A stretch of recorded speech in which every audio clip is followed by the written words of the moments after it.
Hadirin dimohon berdiri. Yang mulia, Majelis Hakim Konstitusi memasuki ruang persidangan.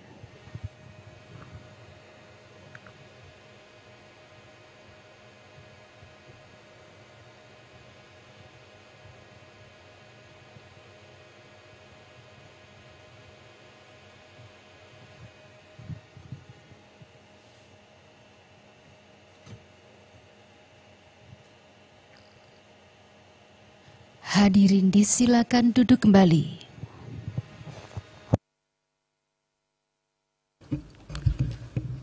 Kita mulai persidangan. Persidangan perkara nomor 130 garis miring PU garis datar 21 Romawi garis miring 2023 dibuka dan persidangan dinyatakan terbuka untuk umum. Selamat siang. Assalamualaikum warahmatullahi wabarakatuh. Salam sejahtera untuk kita sekalian. Untuk pemohon diperkenalkan, yang utama yang hadir siapa saja, yang lain tidak perlu. Terima kasih Yang Mulia. Assalamualaikum warahmatullahi wabarakatuh. Selamat pagi, salam sehat, salam sejahtera bagi kita semua. Atas perkenan Yang Mulia, hadir hari ini kami selaku kuasa hukum dari 5 organisasi profesi, saya sendiri Muhammad Juni SH.MH, advokat, Zulhaina Tanamas SH, Jasmine Ojak Halolongan SH.MH, Ahmad Effendi Kasim SH.MH. Juga hadir hari ini lengkap prinsipal 1 Dr. Mahesa, Wakil Ketua 2 PBID, Dr. Baharudin, Majelis Etik ID, Dr. Mahmud Ghazwani, Anggota Dewan Pakar PBID, Dr. Hadi Wijaya, Bidang Advokasi PBID, Dr. Gigi Paulus Januar, Bidang Hukum PDGI, tetap hadir PDGI, Dr. Gigi Khairul Anam, Bidang Hukum PDGI, Dr. Gigi Yanto, PDGI, Lili Yusuf, Sekjen IAI, Omar Fatur Rahman, Bidang Advokasi PPNI, dan segera hadir juga dari Pengurus Besar Ikatan Bidan Indonesia.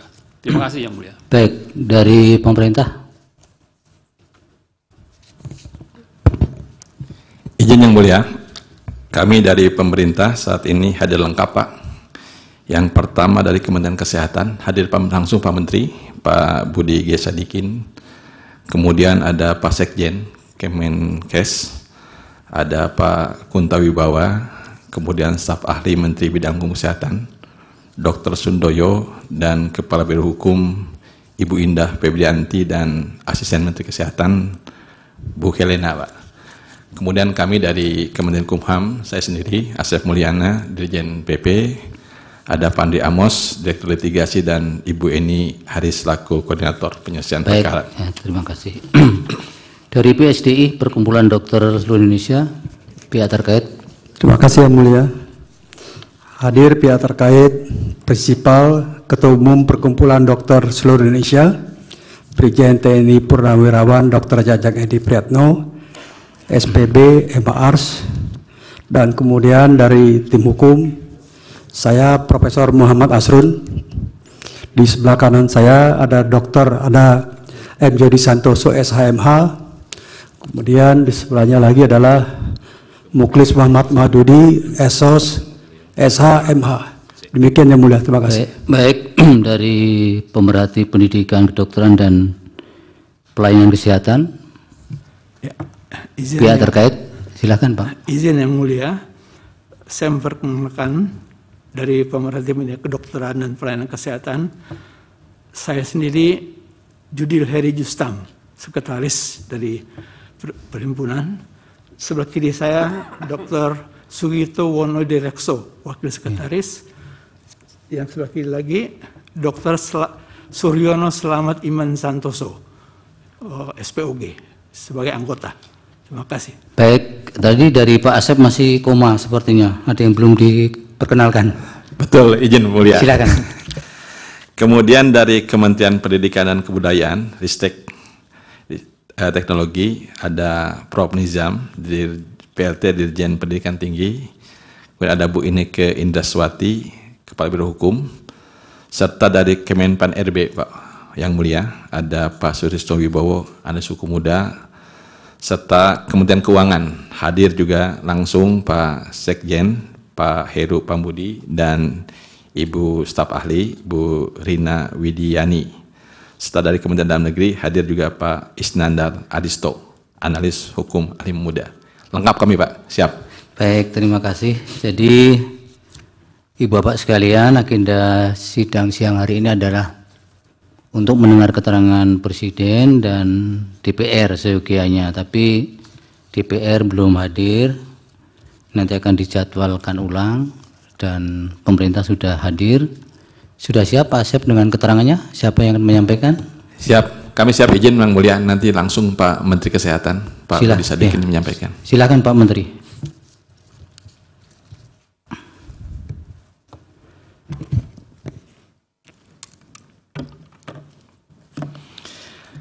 Pada Yang Mulia Ketua dan anggota Majelis Hakim Mahkamah Konstitusi Republik Indonesia di Jakarta, dengan hormat yang bertanda tangan di bawah ini, 1. Yasona Lauli, Menteri Hukum dan Hak Asasi Manusia Republik Indonesia, Budi Gunadi Sadikin, Menteri Kesehatan Republik Indonesia, Nadiem Anwar Makarim, Menteri Pendidikan, Kebudayaan, Riset dan Teknologi Republik Indonesia, Abdullah Azwar Anas, Menteri Pendayagunaan Aparatur Negara dan Reformasi Birokrasi Republik Indonesia, Muhammad Tito Karnavian, Menteri Dalam Negeri Republik Indonesia, dan Ibu Sri Mulyani Indrawati, Menteri Keuangan Republik Indonesia. Dalam hal ini, baik bersama-sama maupun sendiri-sendiri, bertindak untuk dan atas nama Presiden Republik Indonesia, selanjutnya disebut pemerintah. Perkenankanlah kami menyampaikan keterangan Presiden, baik lisan maupun tertulis, yang merupakan satu kesatuan yang utuh dan tidak terpisahkan atas permohonan pengujian formil Undang-Undang Nomor 17 Tahun 2023 tentang Kesehatan, yang selanjutnya disebut Undang-Undang 17 2023.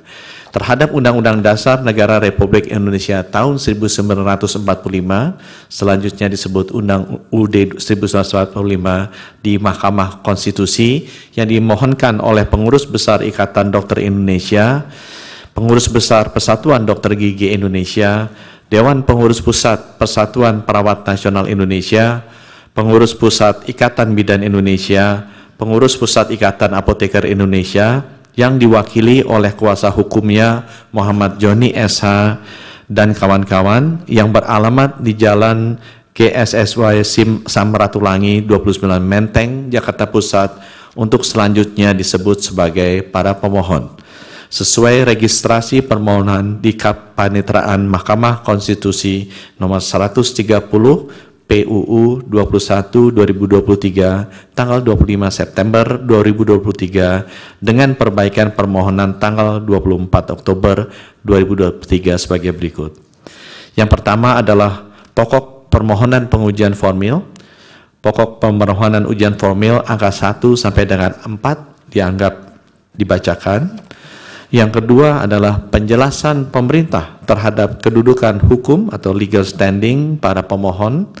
Penjelasan pemerintah terhadap kedudukan hukum atau legal standing para pemohon angka 1 sampai dengan 6 dianggap dibacakan. Kemudian yang ketiga adalah permohonan para pemohon yang tidak jelas atau kabur. Permohonan para pemohon yang tidak jelas atau kabur angka 1 sampai dengan angka 3 dianggap dibacakan.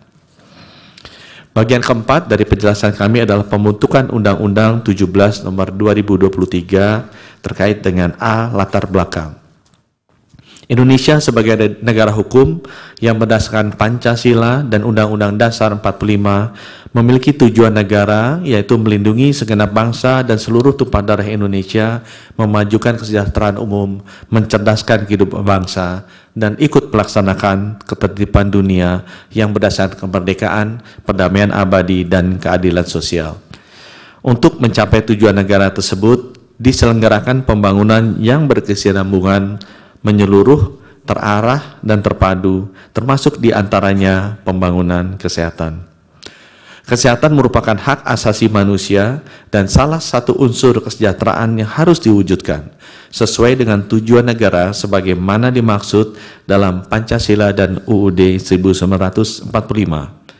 Oleh karena itu, setiap kegiatan dan upaya untuk meningkatkan derajat kesehatan masyarakat yang setinggi-tingginya dilaksanakan berdasarkan prinsip kesejahteraan, pemerataan, non-diskriminatif, partisipatif, dan berkelanjutan yang sangat penting artinya bagi pembentukan sumber daya manusia Indonesia, peningkatan ketahanan dan daya saing bangsa, serta pembangunan nasional. Kesehatan sebagai hak asasi manusia harus diwujudkan dalam bentuk pemberian berbagai upaya kesehatan kepada seluruh masyarakat melalui penyelenggaraan pembangunan kesehatan yang berkualitas dan terjangkau oleh masyarakat. Pembangunan kesehatan pada hakikatnya adalah upaya yang dilakukan oleh semua komponen bangsa Indonesia yang bertujuan untuk meningkatkan kesadaran, kemauan, dan kemampuan hidup sehat bagi setiap orang agar terwujud derajat kesehatan masyarakat yang setinggi-tingginya sebagai salah satu unsur kesejahteraan sebagaimana diamanatkan oleh pembukaan UUD 1945. Pencapaian pembangunan kesehatan nasional mengalami disrupsi besar-besaran yang dimulai dengan kejadian pandemi COVID-19 pada tahun 2020 yang terjadi pada skala global. Pandemi COVID-19 yang berdampak luas terhadap seluruh tatanan masyarakat menimbulkan beban tambahan dalam upaya peningkatan kualitas kesehatan masyarakat sehingga memaksa dunia, termasuk Indonesia, untuk melakukan penyesuaian terhadap kondisi tersebut. Pandemi COVID-19 membawa kesadaran pentingnya penguatan ketahanan sistem kesehatan nasional. Jawaban atas tantangan reformasi sistem kesehatan nasional oleh pemerintah selanjutnya diinterpretasikan menjadi transformasi kesehatan yang bertujuan untuk meningkatkan derajat kesehatan masyarakat Indonesia dan meningkatkan daya saing bangsa Indonesia. Transformasi sistem kesehatan memerlukan landasan regulasi yang kuat dan komprehensif untuk mengatasi berbagai permasalahan kesehatan. Pembenahan regulasi bidang kesehatan juga diperlukan untuk memastikan struktur undang-undang di bidang kesehatan tidak tumpang tindih dan saling bertentangan. Oleh karena itu diperlukan sinkronisasi dari berbagai undang-undang dengan menggunakan metode omnibus yang memberikan kepastian hukum, kemanfaatan, keadilan, dan dengan memperhatikan kebutuhan pembangunan di bidang kesehatan. Bahwa penggunaan metode omnibus dalam Undang-Undang 17/2023 bertujuan untuk menghilangkan tumpang tindih antar peraturan perundang-undangan. Tujuannya kedua adalah untuk efisiensi proses perubahan atau pencabutan peraturan perundang-undangan. Dan tujuan yang ketiga untuk menghilangkan ego sektoral dalam berbagai peraturan perundang-undangan. Hal ini tentu dilaksanakan sesuai dengan prosedur pembentukan peraturan perundang-undangan sebagaimana diatur dalam Undang-Undang P3. Bahwa dalam Undang-Undang 17/2023 memuat substansi yang mendukung penyelenggaraan transformasi sistem kesehatan meliputi A. Penguatan tugas dan tanggung jawab pemerintah pusat dan pemerintah daerah dalam penyelenggaraan pembangunan kesehatan. B. Sinkronisasi pengelolaan kesehatan yang diselenggarakan oleh pemerintah pusat, pemerintah daerah, dan atau masyarakat. C. Penguatan penyelenggaraan upaya kesehatan dalam bentuk promotif, preventif, kuratif, rehabilitatif, dan atau paliatif dengan mengedepankan hak masyarakat dan tanggung jawab pemerintah. D. Pak Menteri, dilanjutkan ke poin B saja di halaman 14. Itu nanti bisa kita ikuti. B. Tahapan pembentukan Undang-Undang 17/2023. Bahwa Undang-Undang 17/2023 merupakan inisiatif DPR yang didasarkan pada program legislasi nasional yang merupakan instrumen perencanaan program pembentukan undang-undang yang disusun secara terencana, terpadu, dan sistematis sesuai dengan ketentuan peraturan perundang-undangan. Tahapan pembentukan mencakup 1. Perencanaan, DPR RI menetapkan prolegnas jangka menengah melalui keputusan DPR RI nomor 46 DPR RI /1/2019-2020 tentang program legislasi nasional RUU tahun 2020-2024 pada tanggal 17 Desember 2019. Rancangan perubahan Undang-Undang Kesehatan tercantum di dalam angka 82 Lampuran Keputusan DPR RI nomor 46 DPR RI /1/2019-2020. Video bukti PK1. B. DPR RI menetapkan prolegnas tahunan atau prolegnas prioritas tahun 2023 melalui keputusan DPR RI nomor 11 DPR RI /2/2022-2023 tentang program legislasi nasional Rancangan Undang-Undang Prioritas tahun 2023 pada tanggal 15 Desember 2022. RUU Kesehatan masuk ke dalam lampiran angka 18 sebagai usulan baru prolegnas prioritas 2023 Omnibus Law. Dokumen perencanaan penyusunan RUU Kesehatan sudah menyatakan bahwa penyusunan RUU Kesehatan menggunakan metode Omnibus Law, video bukti PK2. C. DPR RI menetapkan perubahan prolegnas tahunan atau prolegnas prioritas tahun 2022 dan prolegnas jangka menengah tahun 2020-2024 melalui keputusan Dewan Perwakilan Rakyat Republik Indonesia nomor 13 DPR RI /2/2022-2023 tanggal 15 Desember 2022 tentang program legislasi nasional rancangan undang-undang perubahan prioritas tahun 2022 dan program legislasi nasional rancangan undang-undang perubahan keempat tahun 2020-2024 menyebutkan bahwa RUU Kesehatan masuk dalam program legislasi nasional rancangan undang-undang perubahan prioritas tahun 2022 nomor urut 16 dengan bentuk Omnibus Law, video bukti PK3. 2. Penyusunan. Tahap penyusunan di DPR. 1. Bahwa naskah akademik dan draft RUU Kesehatan dilakukan penyusunan oleh Badan Legislatif pada bulan Desember 2022. Badan Legislasi telah melakukan harmonisasi rancangan Undang-Undang Kesehatan dan melakukan pengambilan keputusan pada tanggal 7 Februari 2023 yang untuk selanjutnya disampaikan kepada pimpinan DPR disertai dengan pengusul dan naskah akademik. 2. Pada tanggal 14 Februari 2023, DPR menyelenggarakan rapat paripurna atas RUU Kesehatan guna mengambil keputusan. Hasil dari rapat paripurna tersebut menyatakan bahwa RUU Kesehatan menjadi RUU usul inisiatif DPR RI. 3. Draft RUU Kesehatan telah disampaikan Ketua DPR RI kepada Presiden RI melalui surat nomor B-0101-3-301-3-2023 pada tanggal 7 Maret 2023. B. Tahapan penyusunan di pemerintah. Menindaklanjuti surat Ketua DPR RI tanggal 7 Maret 2023 tersebut, Presiden telah menunjuk beberapa menteri untuk mewakili pemerintah dalam membahas RUU Kesehatan bersama DPR melalui surat nomor R16/Pres/3/2023 tanggal 9 Maret 2023, video bukti PK4, dan surat Menteri Sekretaris Negara nomor B-202-M-D1-HK0003-03-2023 tanggal 9 Maret 2023 yang menunjuk Menteri Kesehatan sebagai koordinator dalam penyusunan daftar inventarisasi masalah atau DIM, video bukti PK5. 2. Surat Menteri Sekretaris Negara tersebut tanggal 9 Maret 2023, Presiden telah menugaskan 6 menteri, yaitu Menteri Kesehatan, Menteri Pendidikan, Kebudayaan, Riset dan Teknologi, Menteri Pendayagunaan Aparatur Negara dan Reformasi Birokrasi, Menteri Dalam Negeri, Menteri Keuangan, Menteri Hukum dan HAM untuk mewakili Presiden dalam membahas RUU Kesehatan dengan DPR RI. Video bukti PK6. Penyusunan DIM dilakukan secara daring dan luring mulai tanggal 9 Maret sampai 2 April 2023.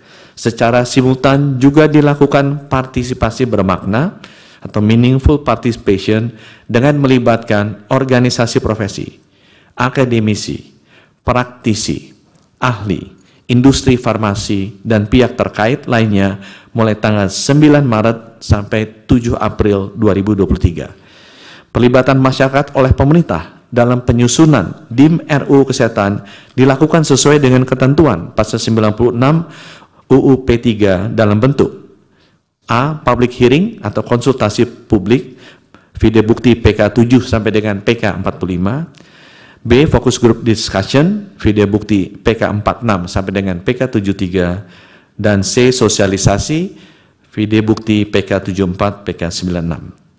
Keterlibatan dan partisipasi bermakna dapat disaksikan oleh masyarakat melalui link YouTube Kementerian Kesehatan, video bukti PK 97. Selain itu, pemerintah juga menyediakan portal resmi milik Kementerian Kesehatan, yaitu https://partisipasisehat.kemkes.go.id, video bukti PK 98, untuk menampung aspirasi masukan masyarakat terhadap RUU Kesehatan sebagai bentuk partisipasi bermakna yang tetap dibuka sampai dengan pembicaraan tingkat 2 atau pengambilan keputusan terhadap RUU Kesehatan pada tanggal 11 Juli 2023. Pada tanggal 3 April 2023, Menteri Kesehatan menyampaikan DIM yang telah dibahas bersama dengan menteri yang ditunjuk sebagai wakil pemerintah kepada Menteri Sekretaris Negara melalui surat nomor HK 0101/Menkes/170/2023 tanggal 3 April 2023, video bukti PK 99.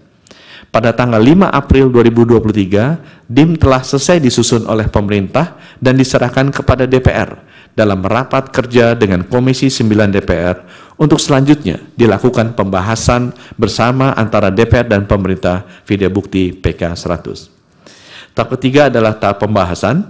Pada tanggal 10 April 2023 sampai dengan 18 Juni 2023, DPR dan pemerintah melakukan pembahasan tingkat 1, yakni pembahasan bersama panitia kerja terhadap daftar inventarisasi masalah yang telah disusun oleh pemerintah, dilanjutkan dengan pembahasan bersama tim perumus dan tim sinkronisasi. Pada tanggal 19 Juni 2023 dilakukan rapat kerja pengambilan keputusan untuk melanjutkan pada pembicaraan tingkat 2 dalam rapat paripurna DPR RI. Pada tanggal 11 Juli 2023, pembicaraan tingkat 2 pengambilan keputusan terhadap RUU Kesehatan. Tahap 4 adalah tahap pengesahan. Pada tanggal 8 Agustus 2023, Presiden telah menandatangani rancangan Undang-Undang Kesehatan menjadi Undang-Undang Kesehatan. Tahap terakhir adalah tahap pengundangan. Undang-Undang Kesehatan telah ditandatangani Presiden menjadi Undang-Undang Nomor 17 Tahun 2023 tentang Kesehatan pada tanggal 8 Agustus 2023 dan telah diundangkan secara resmi pada Lembaran Negara Republik Indonesia tahun 2023 nomor 105 dan pada tambahan Lembaran Negara Republik Indonesia nomor 6887. 5. Keterangan Presiden terhadap pokok permohonan pengujian formil Undang-Undang 17 2023. Sebelum pemerintah menyampaikan keterangan terkait dalil-dalil yang dimohonkan oleh para pemohon, pemerintah terlebih dahulu menyampaikan landasan filosofis Undang-Undang 17 2023 yang pada pokoknya sebagai berikut. Pertama, bahwa negara menjamin hak setiap warga negara untuk mewujudkan kehidupan yang baik, sehat, serta sejahtera lahir dan batin demi tercapainya tujuan nasional dalam melindungi segenap bangsa Indonesia dan seluruh tumpah darah Indonesia untuk memajukan kesejahteraan umum sebagaimana diamanatkan dalam Undang-Undang Dasar 1945. 2. Bahwa pembangunan kesehatan masyarakat memerlukan upaya kesehatan, sumber daya kesehatan, dan pengelolaan kesehatan untuk meningkatkan derajat kesehatan masyarakat yang setinggi-tingginya berdasarkan prinsip kesejahteraan, pemerataan, non-diskriminatif, partisipatif, dan berkelanjutan dalam rangka pembangunan sumber daya manusia yang berkualitas dan produktif, mengurangi kesenjangan, memperkuat pelayanan kesehatan bermutu, meningkatkan ketahanan kesehatan, menjamin kehidupan yang sehat, serta memajukan kesejahteraan seluruh warga negara dan daya saing bangsa bagi pencapaian tujuan pembangunan nasional. 3. Bahwa permasalahan dan gangguan kesehatan pada masyarakat akan menurunkan produktivitas dan menimbulkan kerugian bagi negara, sehingga diperlukan transformasi kesehatan untuk mencapai peningkatan derajat kesehatan masyarakat. 4. Bahwa pembangunan kesehatan masyarakat yang semakin baik dan terbuka, sehingga menciptakan kemandirian dan mendorong perkembangan industri kesehatan nasional pada tingkat regional dan global, serta mendorong peningkatan pelayanan kesehatan yang aman, bermutu, dan terjangkau bagi masyarakat untuk meningkatkan kualitas hidup masyarakat. 5.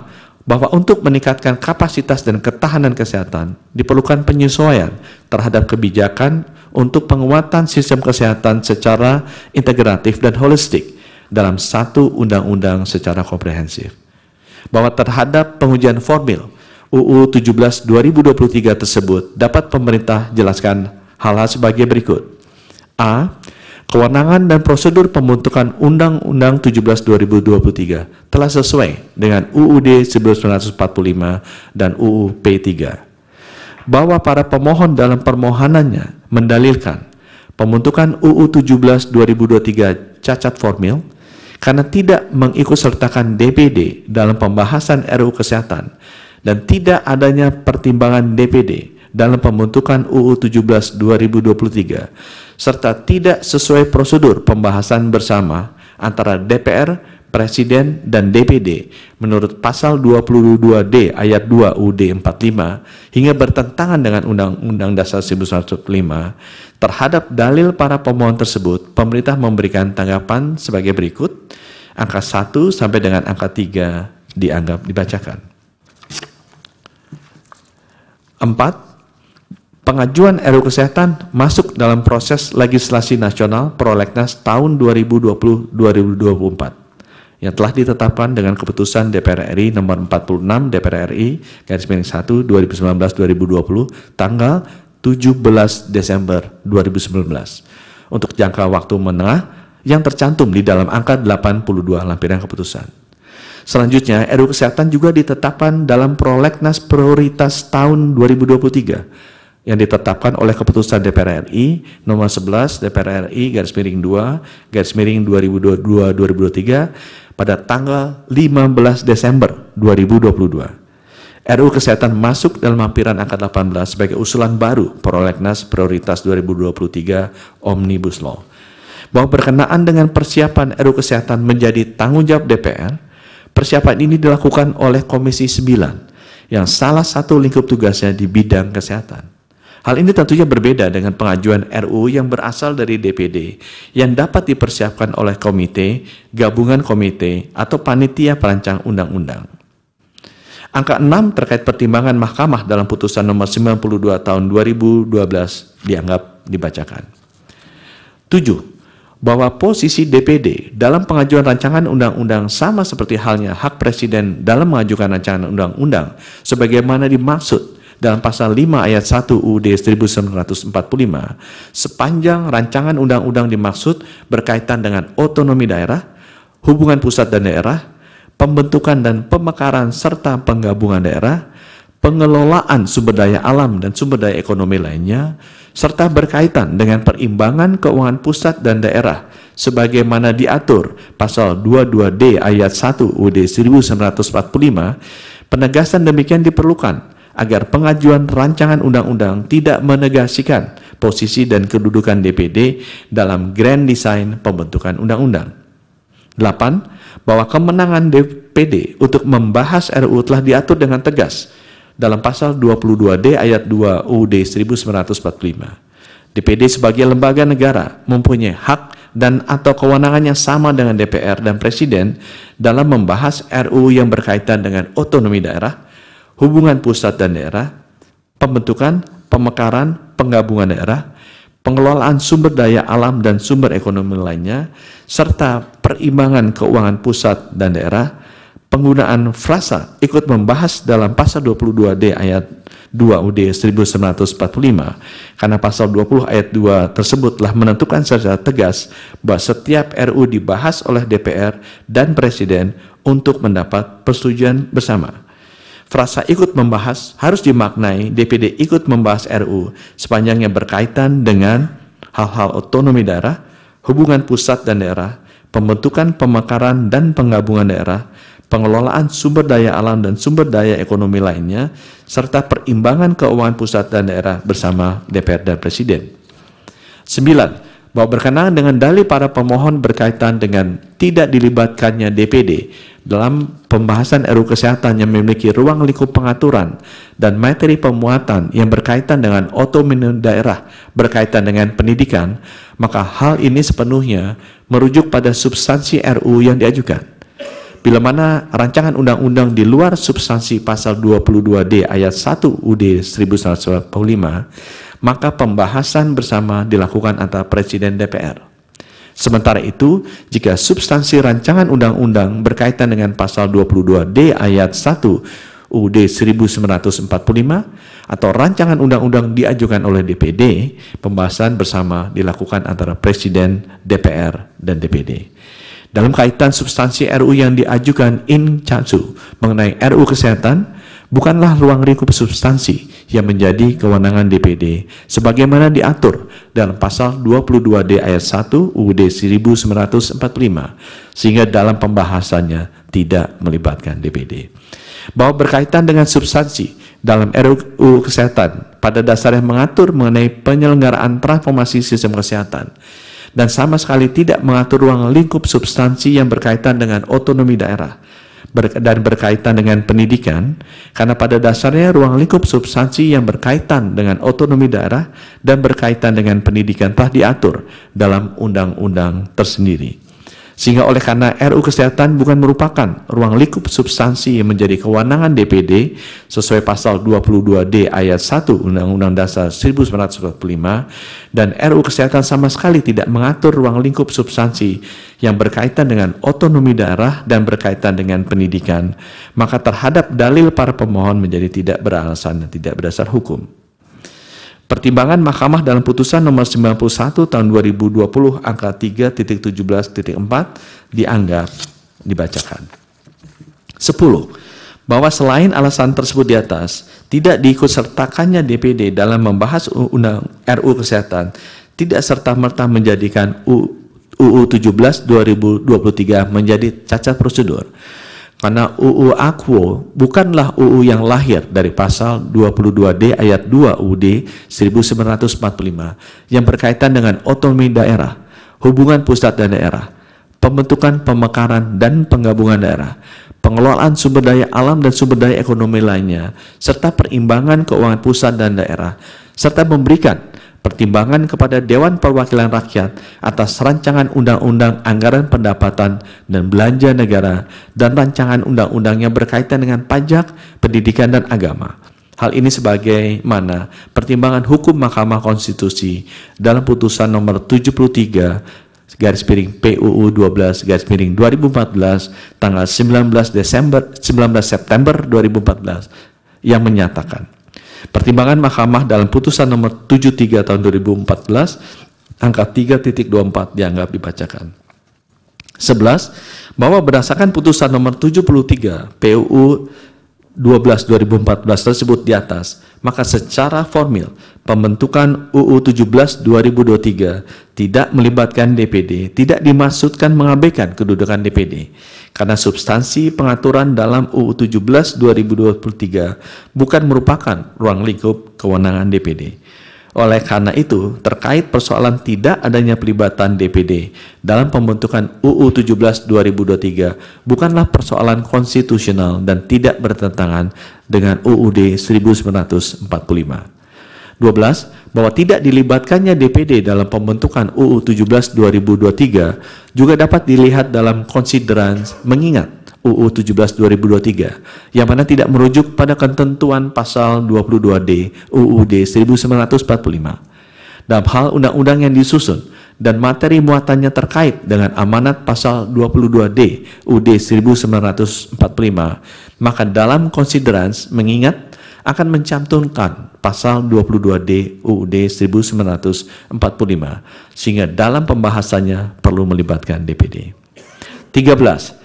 Pengaturan terkait pendidikan kedokteran dalam UU 17/2023, konteks materi muatannya tidak mengatur terkait teknis pendidikan secara umum, melainkan lebih kepada pengelolaan tenaga medis dan tenaga kesehatan secara keseluruhan, yang mengatur mulai dari perencanaan, pengadaan, pendayagunaan untuk mencukupi kebutuhan tenaga medis dan tenaga kesehatan. Pengadaan tenaga medis dan tenaga kesehatan dilaksanakan sesuai dengan perencanaan dan pendayagunaan tenaga medis dan tenaga kesehatan, di mana pengadaan tersebut dilakukan melalui pendidikan tinggi dan pelaksanaannya sesuai dengan ketentuan peraturan perundang-undangan. Berdasarkan seluruh uraian tersebut di atas, pembentukan UU 17/2023 telah memenuhi syarat formil pembentukan peraturan perundang-undangan, karena ketentuan keterlibatan DPD hanya terkait untuk pembahasan RUU sepanjang yang berkaitan dengan otonomi daerah, hubungan pusat dan daerah, pembentukan, pemekaran, dan penggabungan daerah, pengelolaan sumber daya alam dan sumber daya ekonomi lainnya, serta perimbangan keuangan pusat dan daerah. Sedang UU 17/2023 bukan merupakan ruang lingkup kewenangan DPD, tapi merupakan pelaksanaan pasal 20 UUD 1945. Oleh karena itu, argumentasi para pemohon yang mendalilkan bahwa ketidakikutsertaan DPD dalam pembahasan RUU Kesehatan menyebabkan cacat formil adalah tidak beralasan dan tidak berdasar hukum. Dengan demikian, menurut pemerintah, sudah sepatutnya Yang Mulia Ketua dan anggota Majelis Hakim Mahkamah Konstitusi menyatakan menolak permohonan dari para pemohon. B. Pembentukan UU 17/2023 telah sesuai dengan prinsip keterlibatan dan partisipasi bermakna atau meaningful participation.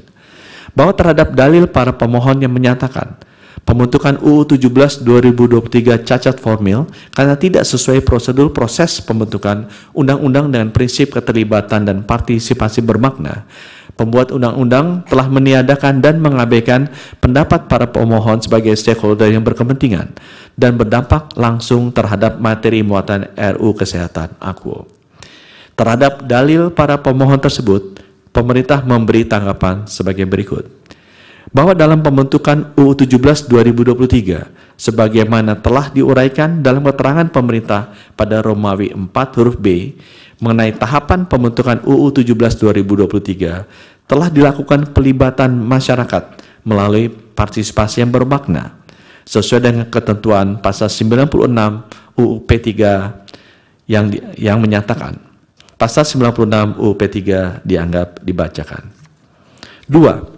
Bahwa partisipasi masyarakat yang bermakna dalam pembentukan UU 17/2023 membuktikan bahwa pembentuk undang-undang telah melaksanakan kewenangannya sebagaimana dimaksud dalam pasal 20 ayat 1, pasal 21, dan pasal 22A UUD 1945, membuka akses bagi masyarakat untuk memberikan masukan-masukan maupun pendapat-pendapat serta menanggapinya. Hal ini sesuai dengan pertimbangan Mahkamah Konstitusi dalam putusan nomor 34 PUU 20/2022 tanggal 20 Juli 2022 yang menyatakan pertimbangan Mahkamah dalam putusan nomor 34 tahun 2022 angka 3.20.2 dianggap dibacakan. 3. Bahwa bukti partisipasi masyarakat yang bermakna terdapat dalam berbagai pendapat dan masukan dari masyarakat serta ahli. Pendapat dan masukan tersebut tentunya menjadi bahan pertimbangan bagi pembentuk undang-undang dalam penyusunan RUU Kesehatan sebagaimana telah pemerintah uraikan pada Romawi 4 huruf B di atas. 4. Bahwa berdasarkan uraian dan bukti-bukti tersebut di atas menunjukkan bahwa pembentuk undang-undang telah melakukan kegiatan dalam rangka memenuhi hak untuk didengar, right to be heard, hak untuk dipertimbangkan, right to be considered, dan hak untuk diberi penjelasan, right to be explained, terhadap keterangan atau pendapat ahli serta masyarakat dalam pembentukan undang-undang. Telah disediakannya akses terhadap naskah akademik dan RUU Kesehatan, berarti masyarakat diberikan kesempatan yang seluas-luasnya untuk memberikan tanggapan dan masukan terhadap RUU tersebut. Dalam konteks hak untuk berpartisipasi dan memberikan pendapat dalam pembentukan undang-undang, sepanjang masyarakat telah diberikan akses terhadap naskah akademik dan RUU Kesehatan, maka yang selanjutnya harus dilakukan adalah masyarakat tersebut diharapkan secara aktif menyampaikan pendapat terhadap RUU Kesehatan. Akses untuk menyampaikan pendapat telah disediakan dalam laman resmi Kementerian Kesehatan, yaitu https://partisipasisehat.kemkes.go.id dalam bentuk pengisian form pendapat dan masukan secara daring. Berdasarkan uraian tersebut di atas, pembentukan UU 17 2023 telah melakukan tahapan partisipasi masyarakat yang bermakna atau meaningful participation sesuai dengan ketentuan pasal 96 UU P3, sehingga terhadap dalil para pemohon menjadi tidak beralasan dan tidak berdasar hukum. Oleh karena dalil para pemohon tidak beralasan dan tidak berdasar hukum, sehingga menurut pemerintah sudah sepatutnya Yang Mulia Ketua atau anggota Majelis Hakim Mahkamah Konstitusi menyatakan menolak permohonan para pemohon. C. Pembentukan UU 17 2023 telah mempertimbangkan putusan-putusan Mahkamah Konstitusi bahwa terhadap dalil para pemohon yang menyatakan pembentukan UU 17 2023 cacat formil karena landasan yuridis tidak memasukkan dan tidak mempertimbangkan putusan-putusan MK.RI dalam naskah akademik dan naskah RUU Kesehatan, sehingga tidak memenuhi ketentuan pasal 10 ayat 1 huruf D UU P3. Terhadap dalil para pemohon tersebut, pemerintah memberikan tanggapan sebagai berikut. Angka 1, ketentuan pasal 10 UU P3 dianggap dibacakan. 2, bahwa putusan-putusan Mahkamah Konstitusi terkait undang-undang di bidang kesehatan tidak ada yang memerintahkan dibuat suatu regulasi baru, seperti halnya amar putusan Mahkamah Konstitusi nomor 91/PUU 18/2020 terkait pengujian Undang-Undang nomor 11 tahun 2020 tentang Cipta Kerja, yang dalam putusannya memerintahkan kepada pembentuk undang-undang untuk melakukan perbaikan dalam jangka waktu 2 tahun sejak putusan tersebut dibacakan. 3. Berdasarkan hal tersebut, para pemohonan telah keliru memaknai ketentuan pasal 10 UU P3. Dalam konsiderans menimbang UU 17 2023 tidak mencantumkan pokok pikiran yang menjadi pertimbangan dan alasan dibentuknya UU 17 2023 merujuk pada putusan Mahkamah Konstitusi, sehingga jelas bahwa UU 17 2023 bukan undang-undang sebagai pelaksanaan putusan Mahkamah Konstitusi. 4. Bahwa UU 17 2023 dibentuk dalam rangka melaksanakan ketentuan pasal 28H ayat 1 dan pasal 34 ayat 3 UUD 1945 dan bukan karena dalam rangka melaksanakan putusan Mahkamah Konstitusi sebagaimana ketentuan pasal 10 ayat 1 huruf D UU P3. Pembentukan UU 17 2023 sepenuhnya merupakan kewenangan pembentuk undang-undang sebagaimana ditentukan dalam pasal 20 dan pasal 21 UUD 1945. 5. Bahwa UU 17 2023 tidak termasuk sebagai undang-undang yang dibentuk akibat putusan Mahkamah Konstitusi dan juga tidak termasuk dalam daftar kumulatif terbuka dalam prolegnas sebagaimana diatur pasal 23 UU P3. Berdasarkan uraian tersebut di atas, pembentukan UU 17 2023 adalah dalam rangka melaksanakan ketentuan pasal 28H, pasal 34 ayat 3 UUD 1945. Bukan merupakan undang-undang yang dibentuk berdasarkan perintah putusan Mahkamah Konstitusi dan tidak termasuk dalam daftar kumulatif terbuka sebagaimana ketentuan pasal 23 UU P3. Sehingga dalil yang disampaikan oleh para pemohon tidak beralasan dan berdasar hukum. Dengan demikian, menurut pemerintah sudah sepatutnya Yang Mulia Ketua atau anggota Majelis Hakim Mahkamah Konstitusi menyatakan menolak permohonan para pemohon. D. Pembentukan UU 17/2023 telah sesuai dengan bentuk dan format pembentukan undang-undang. Bahwa terhadap dalil para pemohon yang menyatakan bahwa pembentukan UU 17/2023 cacat formil dalam bentuk dan format pembentukan undang-undang. Terhadap dalil para pemohon tersebut, pemerintah memberikan tanggapan sebagai berikut. 1. Bahwa berdasarkan penjelasan umum lampiran 2, angka 3A UU P3, disebutkan bahwa peraturan perundang-undangan yang menggunakan metode omnibus dapat menggunakan nama baru yang tidak sama dengan nama peraturan perundang-undangan yang diubah atau dicabut, yang dibuat secara singkat dengan hanya menggunakan satu kata. 2. Bahwa UU 17/2023 disusun menggunakan metode omnibus sebagaimana diatur dalam pasal 64 UU P3.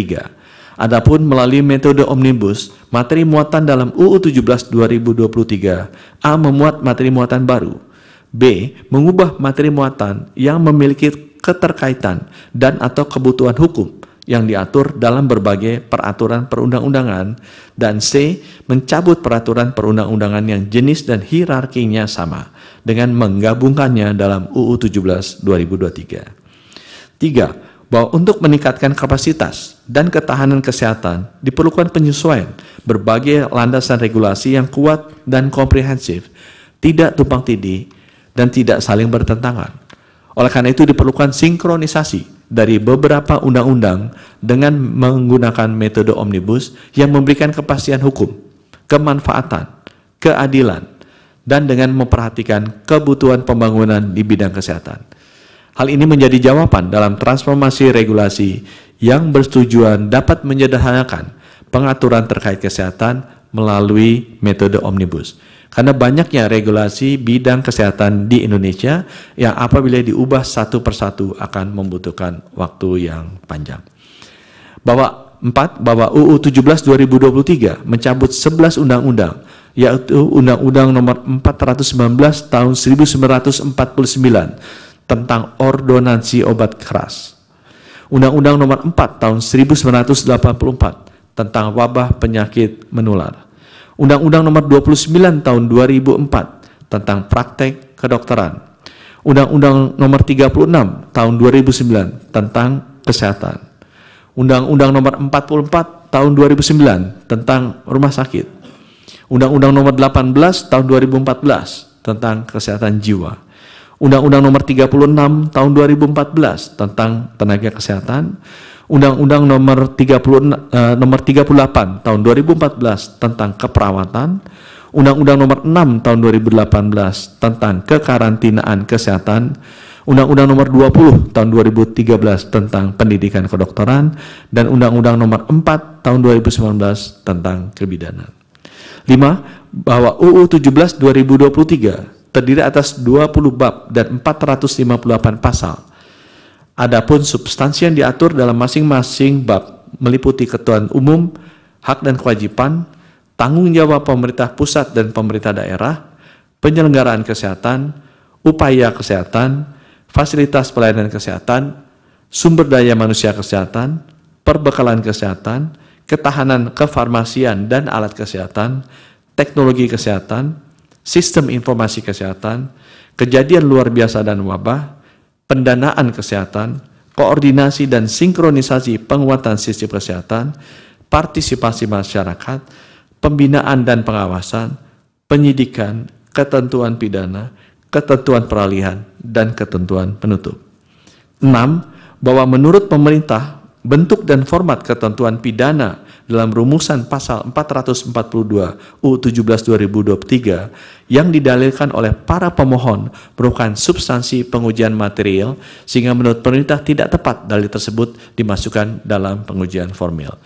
Berdasarkan uraian tersebut di atas, terhadap dalil para pemohon yang menyatakan bentuk dan format UU 17/2023 tidak sesuai dengan format pembentukan undang-undang, tidak beralasan dan tidak berdasarkan hukum. Karena pembentukan UU 17/2023 telah memenuhi ketentuan pasal 22A UUD 1945 dan UU P3 serta Peraturan Presiden Nomor 87 Tahun 2014 tentang Peraturan Pelaksanaan Undang-Undang Nomor 12 Tahun 2011 tentang pembentukan peraturan perundang-undangan sebagaimana telah diubah dengan Peraturan Presiden Nomor 76 Tahun 2021 tentang perubahan atas Peraturan Presiden Nomor 87 Tahun 2014 tentang Peraturan Pelaksanaan Undang-Undang Nomor 12 Tahun 2019 tentang pembentukan peraturan perundang-undangan.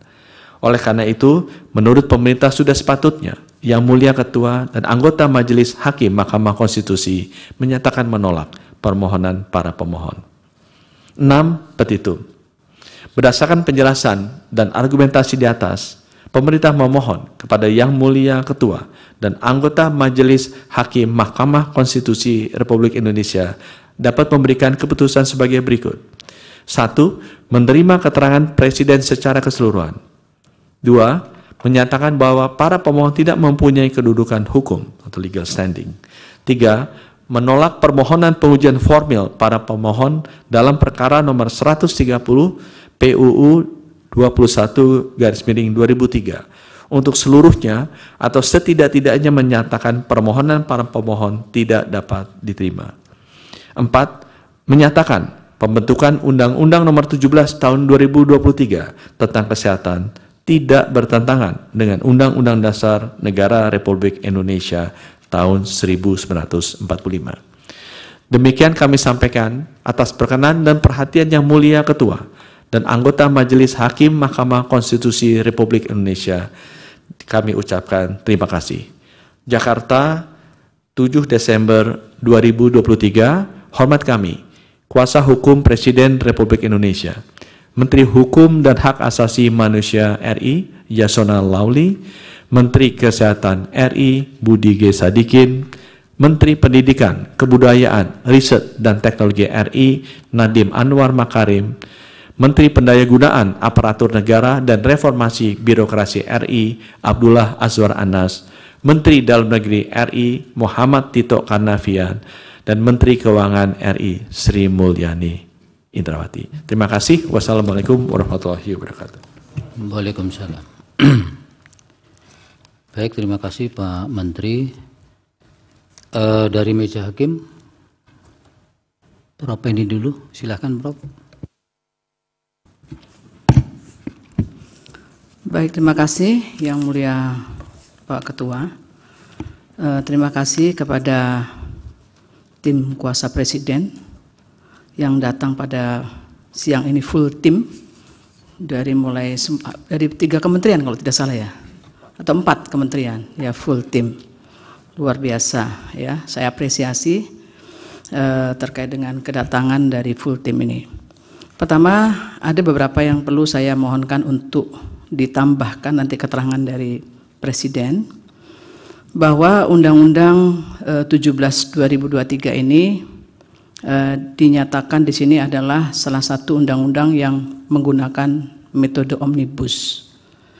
Kebetulan ada, tadi sudah disebutkan juga, ada 11 undang-undang yang dicabut di sini. Mohon dapat ditambahkan keterangan bagaimana prosesnya kemudian bisa meleburkan 11 undang-undang, termasuk ada undang-undang yang sebetulnya belum lama juga, yaitu Undang-Undang 2018 dan 2019, sehingga bisa melebur dalam satu wadah yang disebut dengan Undang-Undang Kesehatan itu. Apakah ada yang dihilangkan sama sekali, ataukah ada yang memang selama ini tumpang tindih terus dibiarkan, mungkin ya begitu ya Pak Dirjen. Nah, itu gimana ceritanya kok sampai jadi satu undang-undang melebur. Ini kan sesuatu yang kisah yang menarik sebetulnya kalau kita lihat di dalam proses regulatory reform di Indonesia. Ini gimana caranya dalam satu klaster sekian banyak undang-undang melebur jadi satu. Mohon nanti bisa ditambahkan uraian soal itu. Kemudian yang berikutnya adalah kalau kita sandarkan pada Undang-Undang 13/2022, karena ini kan Undang-Undang 2023. Di dalam Undang-Undang 13 itu ada ketentuan, itu diletakkan di bagian naskah akademik, yang menyatakan bahwa dalam penyusunan naskah akademik sekarang ini memang harus menggunakan metode. Nah, pilihan metode ketika akan meleburkan jadi satu dalam naskah akademik itu, metode apa yang digunakan? apakah metode regulatory impact assessment, ataukah metode ROCP, ataukah RECMAP, atau apa saja yang diambil untuk kemudian disusun pada saat itu, walaupun ini inisiatif DPR sebetulnya, tapi kan paling tidak pemerintah sangat terlibat karena ini menyangkut urusan pemerintahan di bidang kesehatan. Itu mohon nanti dapat ditambahkan penjelasan soal itu. Kemudian yang berikutnya adalah menyangkut keterlibatan DPD, ya. Begini Pak Menteri dan tim, sebetulnya bagaimana Presiden, ya, dalam hal ini mungkin in charge-nya mungkin Pak Menteri Kesehatan pada saat proses pembahasan memaknai otonomi daerah, karena di dalam Undang-Undang Otonomi Daerah itu ada bidang kesehatan sebagai salah satu urusan wajib, ya. Dan kemudian ada bagian yang menyangkut konkurennya juga di situ. Bagaimana kemudian pemaknaan soal otonomi daerah di situ? Sehingga hal ini penting karena di dalam undang-undang yang dicabut, ya, termasuk kalau kita kaitkan dengan urusan bidang kesehatan, apakah memang ada undang-undang lain selain Undang-Undang 17/2023 ini? Apakah ada undang-undang lain yang mengatur bidang kesehatan, urusan bidang kesehatan, sebagaimana amanah dari Undang-Undang Pemerintahan Daerah mengenai bidang kesehatan? Bagaimana kemudian pemerintahan daerah menyelenggarakan bidang kesehatannya di situ? Apakah dia terlepas dari Undang-Undang 17/2023 ini, ya, atau ada undang-undang yang lain? Nah, itu mohon kemudian bagaimana sampai di sini dijelaskan tadi tidak ada keterlibatan DPD.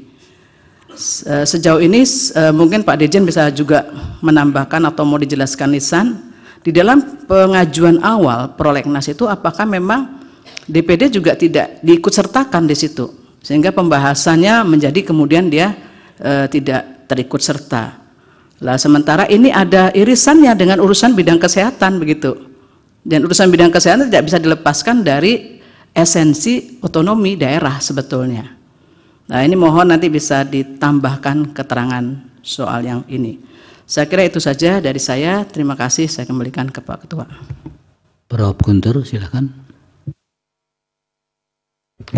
Terima kasih Yang Mulia Pak Ketua, Pak Menteri, dan seluruh tim yang hadir pada persidangan ini. Dan saya juga tahu bahwa Pak Menteri sangat involved, ya, dengan pembahasan Undang-Undang Kesehatan, Undang-Undang 17/2023 ini. Pertanyaan saya satu saja, ini dalam kaitannya dengan dugaan cacat formil, ya, dan menurut pemohon, ini kalau saya tadi mendengar dan membaca, mengikuti bacaan dari Pak Menteri terkait dengan keterangan pemerintah, ada satu hal yang kelihatannya masih kabur yang saya belum bisa memahaminya. Mungkin nanti bisa diberikan dalam keterangan tambahan kalau memang itu belum ada, tapi kalau mau nanti Pak Menteri menjelaskan, itu juga lebih baik. Yaitu dalam kaitannya dengan salah satu dalil dari pemohon ini adalah bahwa ada cacat formil ini terjadi karena adanya tindakan penghambatan partisipasi. Jadi ini keywordsnya ini adalah diduga ada penghambatan partisipasi dalam pembahasan rancangan undang-undang kesehatan, ya, sehingga menurut pemohon ini akan mencederai demokrasi konstitusional. Nah, dalam konteks ini mungkin ada penjelasan dari Pak Menteri, karena saya membaca semua ini yang kaitannya dengan kaitannya dengan terminologi penghambatan partisipasi sepertinya nggak disinggung gitu. Padahal itu menjadi salah satu dalil dari pemohon. Nah, untuk itu mungkin ada penjelasan atau toh kalau memang belum bisa nanti disampaikan dalam keterangan tambahan. Mungkin itu saja dari saya, Yang Mulia Pak Ketua. Terima kasih. Ya, Bro. Yang Mulia Pak Daniel, silakan. Baik, terima kasih Yang Mulia Ketua. Terima kasih Pak Menteri untuk keterangannya dengan kehadiran tim yang lengkap, ya. Juga ada Pak Asep. Ada dua hal yang mau saya sampaikan. Yang pertama, melalui sidang ini yang mulia Pak Ketua, kalau diperkenan saya minta supaya DPD dihadirkan untuk memberi keterangan. Karena memang secara eksplisit ini kewenangan konstitusional ini tidak terkait langsung, tapi dari segi substansi sebenarnya ada, ya. Jadi kita juga menurut saya perlu didengar untuk persidangan berikut, DPD bisa memberi keterangan terkait dengan hal ini. Yang kedua, tadi yang disampaikan oleh Pak Menteri terkait dengan partisipasi publik, Pak Menteri. Nah, ini pertanyaannya mungkin agak teknis. Apakah dalam proses pembentukan Undang-Undang 17 2023 ada keterlibatan dari para pemohon yang ada sekarang apa tidak? Itu nanti tolong diberi keterangan tambahan. Kalau benar ada keterlibatannya itu kapan dan dalam forum apa? Apakah pada saat RDPU, FGD, konsultasi publik, atau pada saat mana? Kemudian, apakah pada saat penyusunan DIM, misalnya dalam kaitan dengan pasal 96 itu, apakah ada partisipasi publik selain misalnya kalau pemohon ini ada, apakah ada yang lain? Karena dengan mencabut 11 undang-undang, sebenarnya stakeholder ini sebenarnya cukup banyak. Nah, kami ingin tahu sebenarnya, walaupun ini inisiatif DPR, tadi seperti dalam keterangan Pak Menteri, mungkin aksesnya bisa selain dari partisipasi sehat, ya, .kemenkes.go.id tadi, mungkin juga nanti melalui websitenya DPR mungkin. Nanti kami akan konfirmasi lewat DPR nanti. Nah, itu yang mungkin secara teknis, ataukah mungkin partisipasinya ini masukan secara daring, ya, atau online. Nah, ini kami perlu juga masukan karena bicara terkait dengan pengujian formil ini memang sangat teknis sebetulnya. Terima kasih Yang Mulia Pak Ketua. Baik, Yang Mulia, terima kasih. Terakhir, Prof. Saldi, silakan. Terima kasih Pak Ketua. Assalamualaikum warahmatullahi wabarakatuh. Selamat siang untuk kita semua yang berhadir dalam forum ini, forum yang berbahagia ini. Satu catatan saya dulu ini disampaikan kepada Pak Dirjen Perundang-undangan. Jadi sekalipun ide partisipasi publik atau partisipasi masyarakat yang ada dalam putusan 91 tahun 2020 itu diadopsi ke dalam Undang-Undang P3, itu tidak berarti putusan 91 itu tidak ada, Pak Dirjen, ya. Jadi nanti itu harus dijelaskan juga makna partisipasi masyarakat yang ada dalam putusan Mahkamah Konstitusi itu, karena itu masih berlaku sampai sekarang. Nah, di keterangan ini cuman merujuk kepada pasal 96 Undang-Undang P3. Nah, itu karena ini penting, tidak bisa dilepaskan ketersambungan ide antara putusan 91 dengan pasal 96 dalam Undang-Undang P3 itu. Itu satu. Jadi nanti seolah-olah nggak ada hubungannya saja nanti Pak Dirjen itu. Itu satu. Yang kedua, yang perlu ini mungkin pemerintah harus agak bekerja keras, ya, untuk membuktikan ke kami meaningful participation itu apa saja yang dilakukan di luar soal website. Kalau website itu kan pihak dari luar yang diminta untuk aktif. Nah, sekarang upaya aktif apa saja yang dilakukan oleh pemerintah, karena ini baru pemerintah, untuk menjemput keterlibatan masyarakat itu di luar website itu. Karena di situ kan hak untuk didengar, hak untuk ada 3 itu, hak untuk didengar pendapatnya, hak untuk dipertimbangkan pendapatnya, lalu yang ketiga hak untuk mendapatkan penjelasan. Konsep partisipasi itu tidak harus semua yang diinginkan oleh orang yang berpartisipasi itu diterima, karena kan kalau semua keinginan diterima kan menjadi repot juga, belum tahu sesuai dengan ide besar pembentukan undang-undang itu. Tapi begitu ide yang disampaikan itu tidak terterima, dan itu harus diberikan penjelasan. Nah, tolong pemerintah nanti membuktikan kepada kami apa-apa saja yang dilakukan terkait dengan ini. Karena ini kan jangan-jangan nih mereka datang ini karena apa yang mereka sampaikan itu dulu tertolak semua, sudah pergi ke sini, gitu. Jangan-jangan begitu. Nah, makanya pertanyaan Pak Daniel tadi, yang mulia Pak Daniel itu menjadi relevan. Nanti akan kita tanya kepada pihak terkait yang hadir di sini. Nah, yang paling penting itu ada orang memberikan ide, apa respon terhadap ide itu, lalu kalau ide itu tidak diterima, mengapa tidak diterima, itu menjadi penting dalam konsep ini. Nah, tolong itu dibuktikan Pak, kalau ada surat-suratan, jawaban, dan segala macamnya, nah itu bisa menjadikan bukti konkret dari wujud partisipasi publik yang bermakna itu. Yang ketiga, ini saya nggak tahu boleh ditanyakan atau tidak. Ini kalau dibaca media ya, ketika undang-undang ini undang-undang ini dipersiapkan, tadi sudah dijelaskan kronologisnya, kan seperti ada ketegangan ini antara pemerintah dengan ID. Nah, saya nggak tahu benar atau tidaknya itu. Tolong dijelaskan kepada kita bagaimana pemerintah merespon organisasi tunggal dokter ini sebagai salah satu stakeholder penting dalam undang-undang kesehatan. Nah, itu penting bagi kami untuk apa? Untuk membaca apa sih proses di sini yang terjadi, sehingga bisa kita buktikan, oh ternyata pembentuk undang-undang, dalam hal ini Presiden dan DPR, itu sudah melakukan apa yang dikehendaki oleh model partisipasi itu. Soal idenya ditangkap atau tidak, itu jadi soal lain. Itu jadi soal lain. Tapi partisipasinya itu betul terjadi atau tidak.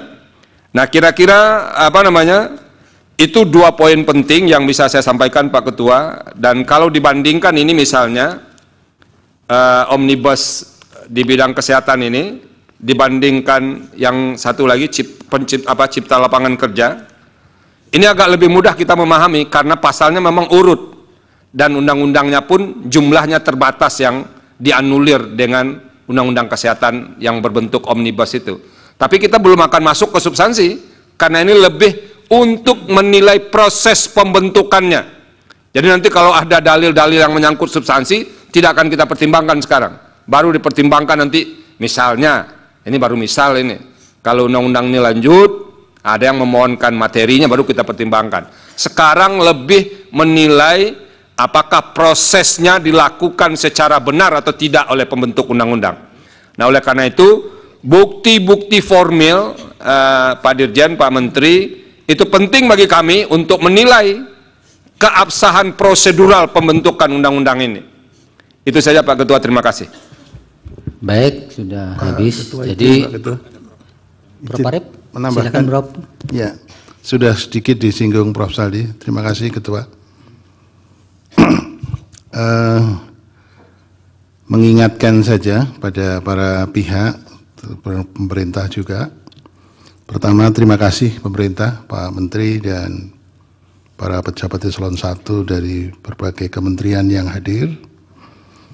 Ini adalah pengujian formil, jadi kita bersama-sama harus memahami betul hukum acara formilnya, supaya seluruhnya bisa terlewati dengan sebaik-baiknya.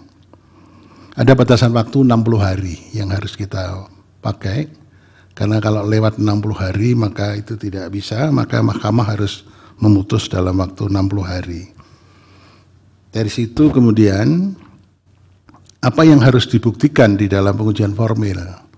Pengujian formil lebih banyak membuktikan hal-hal yang berbau formil prosedural.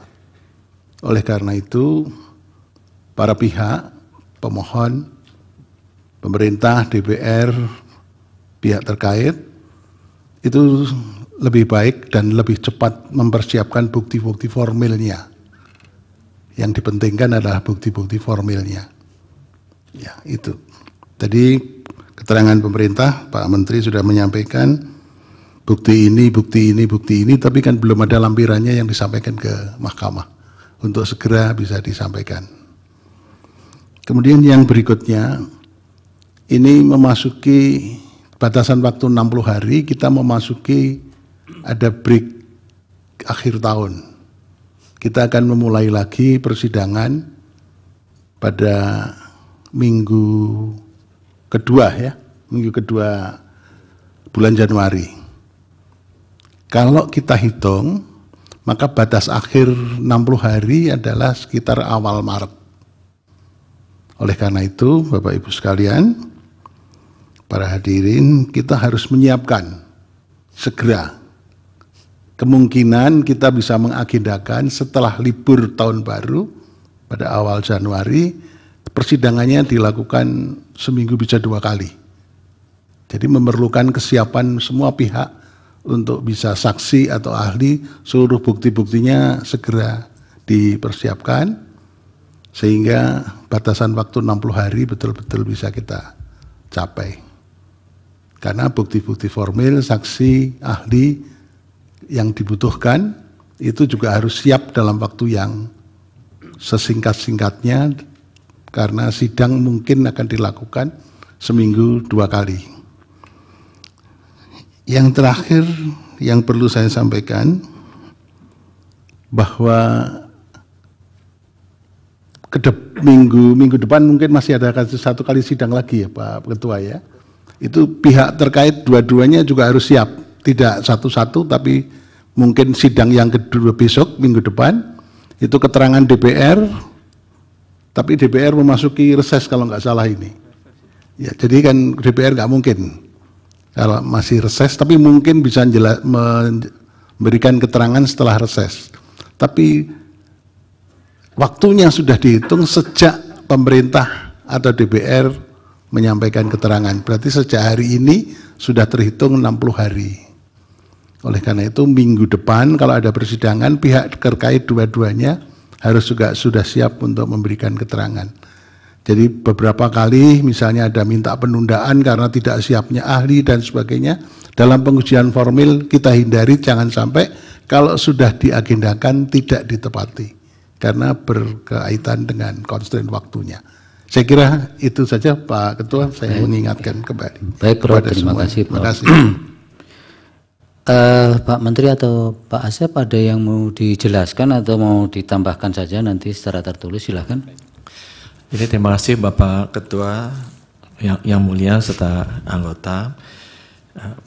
Tadi saya sudah mencatat yang disampaikan oleh Ibu Eni mengenai proses meleburkan 11 undang-undang jadi satu, metode meleburkannya apa, bagaimana Presiden memaknai kesehatan ini, undang kesehatan di Undang-Undang Otonomi Daerah, mengenai kesehatan ini kaitannya otonomi daerah. Pak Guntur tadi saya sudah catat mengenai adanya isu penghambatan partisipasi. Pak Daniel juga saya catat usulan bahwa DPD memberi keterangan, kemudian apakah ada keterlibatan khusus dari para pemohon pada saat partisipasi tadi. Pak Sali Isra juga menekankan partisipasi, saya rasa partisipasi publik ini harus benar-benar ada buktinya dan bisa segera disampaikan ke lampiran. Ada sedikit juga ditanya bagaimana pemerintah merespon konsep OP yang saya rasa masuk ke substansi materi ya.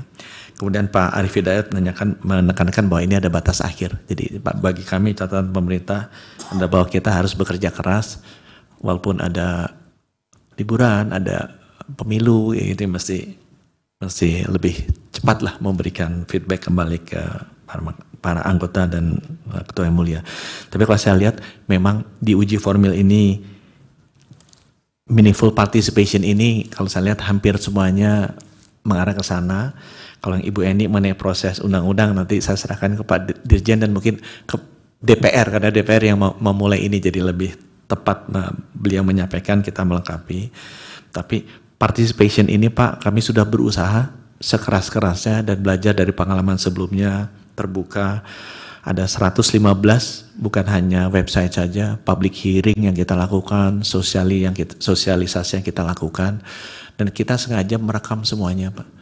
Jadi supaya itu bisa menjadikan bukti kalau Bapak Ibu juga ingin melihat rekamannya. Catatan kami ada lebih dari 1.200 stakeholder. Stakeholder ini sifatnya lebih ke institusi yang kami undang, dan itu juga semuanya ada rekamannya, ada risalah rapatnya. termasuk juga dari para pemohon. Ini catatan kami pemerintah Pak, teman-teman DPR juga melakukan hal yang sama ya. Dan yang kita catat itu ada lebih dari 72.000 peserta. Karena kalau itu dilakukannya secara daring kita bisa lihat yang ikutnya berapa yang terdaftar keluar masuk. Dari public hearing sosialisasi ini, jadi kita mendengarkan, kita juga menyampaikan pendapat kita karena penting posisi kita kan ada gitu posisi pemerintah. Kita sudah dapatkan 6.000 lebih masukan, Pak. Semuanya itu juga dicatat. Saya pribadi setiap malam mengikuti, membahas masukannya seperti apa, mensamerikan. Harusnya ada juga ininya rekamannya. Saya rasa untuk keterbukaan publik nggak apa-apa kita share. Aku rasa Pak Sudoyo, biar teman-teman bisa anggota Mahkamah Konstitusi melihat bahwa kami memang ingin memastikan hal itu kami lakukan. Kita golong-golongkan masukannya apa saja, yang paling banyak concernnya apa, dan kita juga mencatat mana yang kami terima, mana yang kami masukkan, kami terima di undang-undang ini, mana yang kami akan terima, kami masukkan ke peraturan di bawah undang-undang. Ada banyak sekali permintaannya detail sekali, menurut saya nggak pas dimasukkan di undang-undang. Dan mana yang kami tidak sejalan, itu juga ada.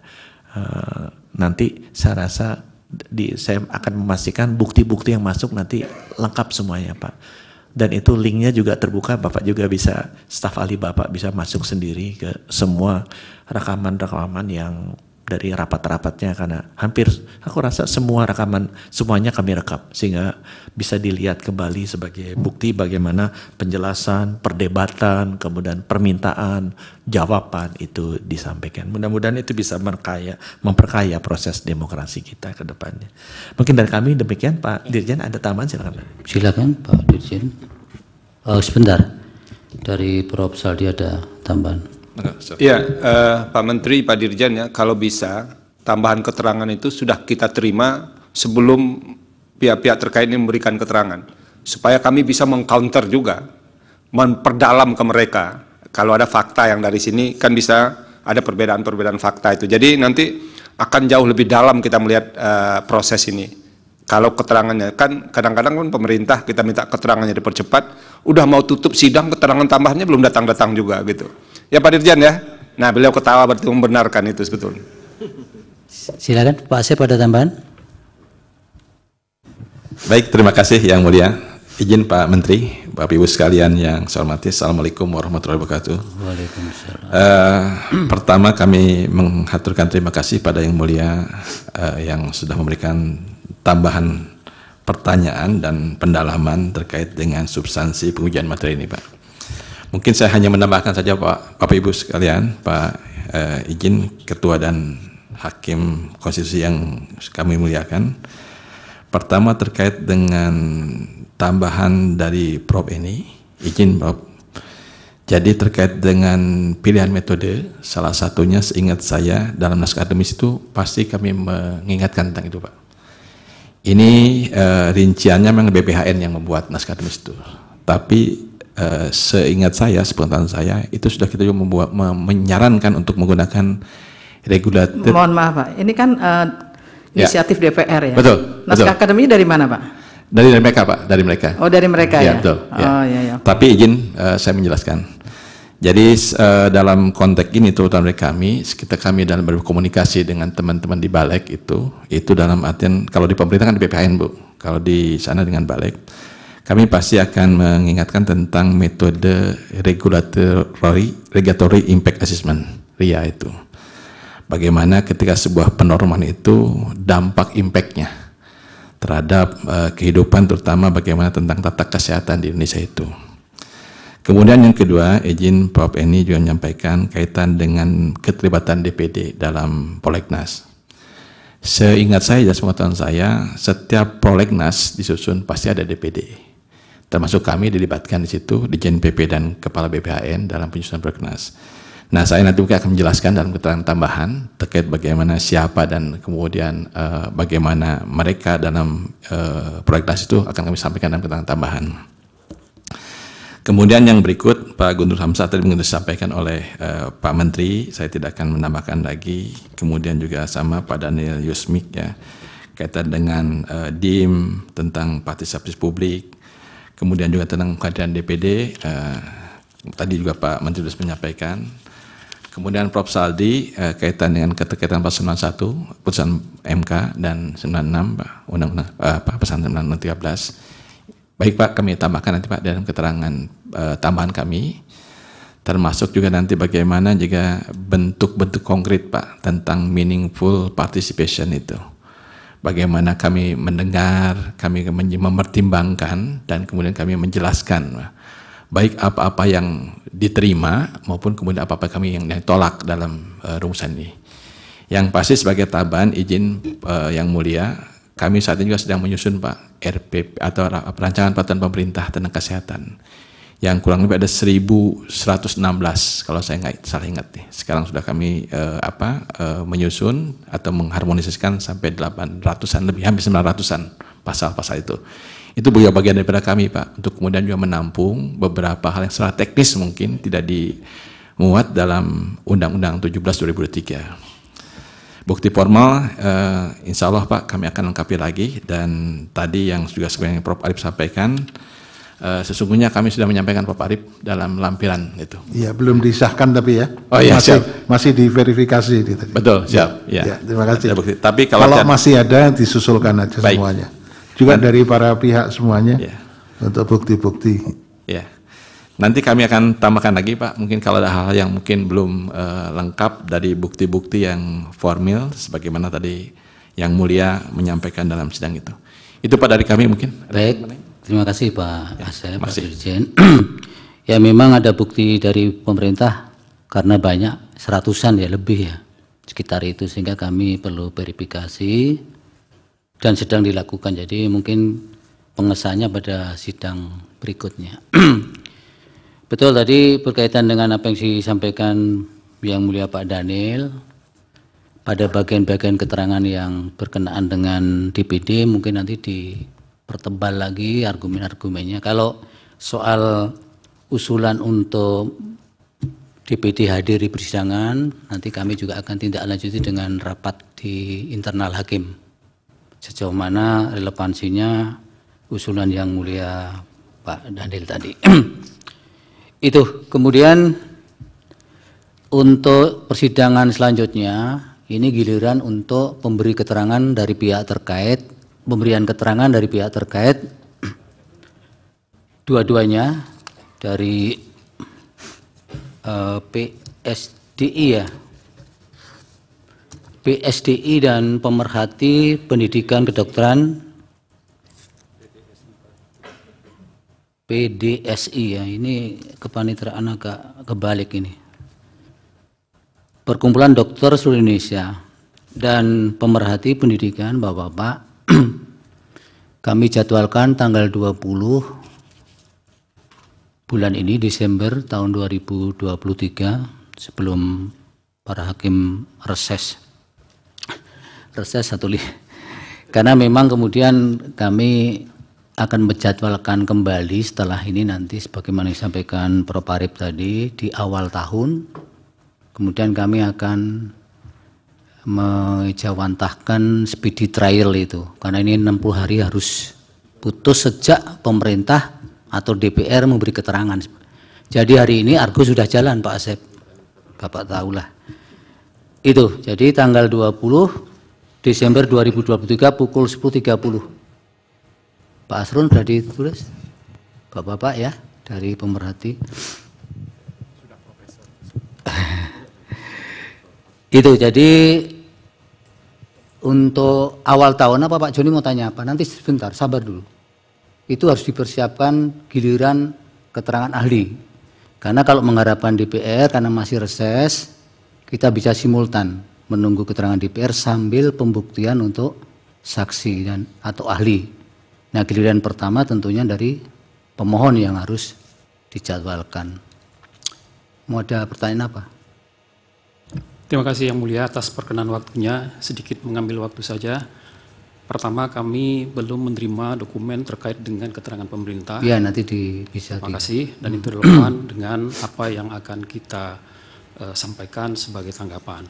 Yang kedua, tentu kami akan Jika memang tidak ada tanggapan dari kami akan menyampaikan keterangan tanggapan tertulis sebagai tambahan dan melengkapinya. Apa? Diulang? Tambahan keterangan. Tidak ada keterangan tambahan, kecuali Bapak akan mengkanter ketidaksependapatan pemohon di dalam kesimpulan. Ya. Mekanismenya nggak ada, nanti kami kesampingkan nanti malam kalau. Baik Ya. Yang Mulia. Dan apalagi? Yang berikut tentu kami menginginkan dan mendukung kehadiran dari Dewan Perwakilan Daerah terhadap proses persidangan hari ini. Terima kasih. Ya, itu tadi sudah saya jelaskan, kami jelaskan. Cukup ya? Terima kasih Yang Mulia. Iya.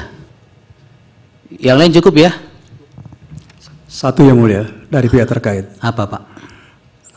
Berkaitan dengan peran DPD, kami merencanakan juga mengajukan anggota DPD sebagai saksi dalam perkara ini Yang Mulia. Ya, nanti dipertimbangkan oleh majelis, karena kan sejauh mana keterlibatan kelembagaan dan perorangannya nanti kan, karena dalam beberapa jurisprudensi MK kalau sudah terlibat ketika membahas undang-undangnya, keterangannya juga akhirnya dikesampingkan. Makanya dicermati kembali, kalau ada saksi yang lebih netral, saya kira itu yang lebih diutamakan. Baik, jadi dari pemerintah cukup ya, Pak Asep? Cukup majelis.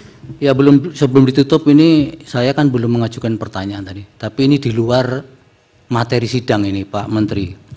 Kami ini kan sakit flu ya, sudah beberapa lama nggak sembuh-sembuh ini.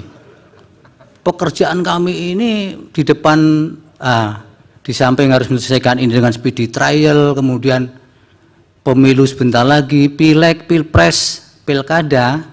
Nah, negara tetangga katanya COVID-nya melonjak lagi. Apakah ini ada kaitannya atau bagaimana Pak Menteri, bisa dijelaskan ini? Sebelum saya tutup ini. Iya, jadi Pak, memang saya Menteri Kesehatan itu sukanya melihat usia Pak. Karena kalau bapak-bapak usia lanjut dan sehat itu Menteri Kesehatannya berhasil. Jadi kalau bapak udah pakai masker itu, saya tadi masuk saya agak sedih. Bukan sedih karena apa-apa, nggak bisa lihat muka bapak. Sedih karena takut bapak-bapak tidak sehat. Jadi angka COVID Pak, memang di semua negara naik. Di Indonesia pun naik. Kita sempat kemarin tuh di 50-an, 60 sehari. Sekarang naik jadi 200 per hari. Jadi ada 400% kenaikan, betul Pak. Tapi kenaikannya dari angka yang kecil. Di WHO itu ada guidance ya Pak. Berapa yang berbahaya itu adalah 20 deteksi baru per 100.000 populasi per hari. Jadi hitung-hitungan kalau belum berapa, 7.000, 8.000 per hari, itu masih masuk kategori aman. Karena penyakit kan terjadi terus Pak. Jadi aturannya kalau sampai masih di bawah 6.000 sampai 7.000 untuk jumlah penduduk kita per hari itu aman. Kita sekarang angkanya ada di 200, minggu lalu saya lihat 240-an per hari. Betul naik dari 50 per hari. Nomor 2 Pak, kenaikan COVID itu Pak, kan dulu ada banyak bilang, oh ini ada lebaran, ini ada liburan. Itu tidak ilmiah jawabannya.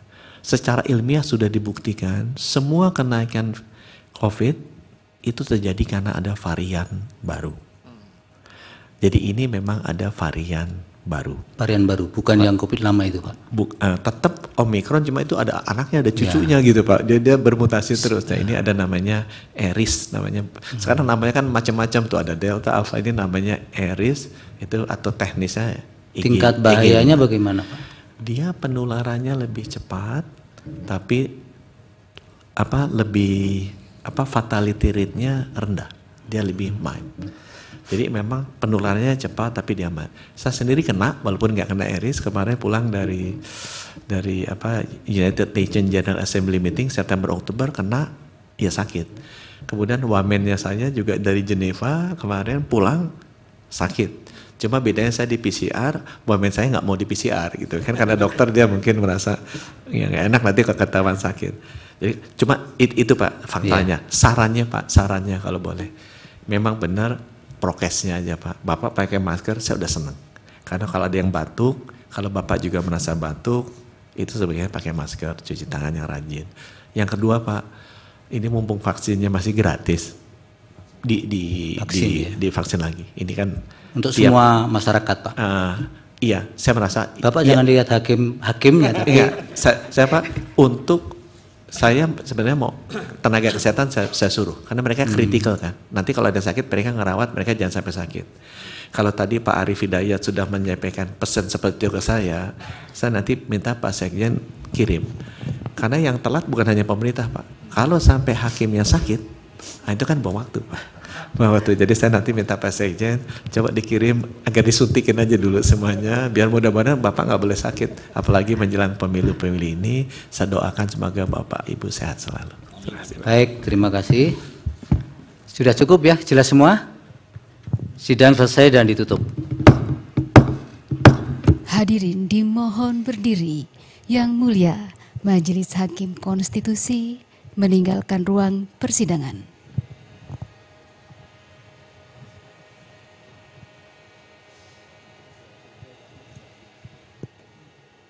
Hadirin disilakan duduk kembali.